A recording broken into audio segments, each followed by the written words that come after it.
यानंतर पुढच्या घडामोडी देखील जाणून घेऊया। जिल्हा परिषद आणि पंचायत समितीच्या निवडणुकांच्या पार्श्वभूमीवरती रत्नागिरी जिल्ह्यामधली ही एक मोठी बातमी आहे। जिल्हा परिषद निवडणुकांच्या पार्श्वभूमीवरती सध्या भास्कर जाधव हे पुन्हा एकदा आपल्या पक्षावरती नाराज झालेत का असाही सवाल निर्माण झालाय।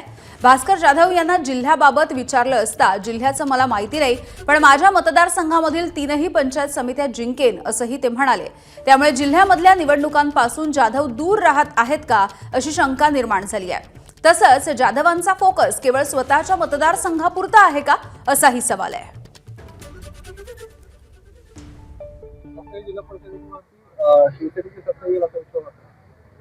मला संपूर्ण जिल्ह्याचं काही सांगता येणार नाही, परंतु माझ्या मतदारसंघामध्ये 3ही पंचायत समिती 100% मी जिंकेन।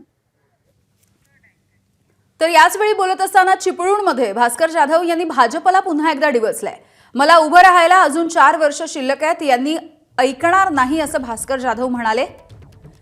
भाजप ज्यांच्याशी मैत्री करते त्यांना आधी संपवते असा घणाघात देखील त्यांनी केलेला आहे। जिल्हा परिषद आणि पंचायत समिती सदस्यांचे अर्ज भरत असताना भास्कर जाधव यांनी भाजपवरती जोरदार टीका केली आहे।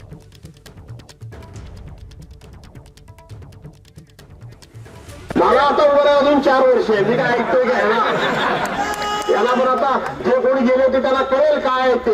या पुन्हा एकदा जवळ तुम्ही आम्ही या तालुक्यामध्ये पुन्हा एकदा फुलका उभा करू, पुन्हा एकदा आपली जागामती करू, हे आव्हान मी तुम्हाला या ठिकाणी विनंतीवर आव्हान करतो। झाली गेली ती गंगा आणि राहिलं ते तीर्थ। तुमचं भलं तुमचं राजकीय भवितव्य ह्यांच्या हातात नाही, ते माझ्या हातातच सुरक्षित आहे। हे लबाड लोक आहेत, हे ज्याच्याबरोबर मैत्री करतील त्याला पहिल्यांदा संपवतात का नाही संपवतात? एकनाथ शिंदेचा जीव चोचीत आलाय का नाही? अजितदादाची अवस्था काय झाली, रामदास आठवलेंची अवस्था काय झाली बघितली का नाही?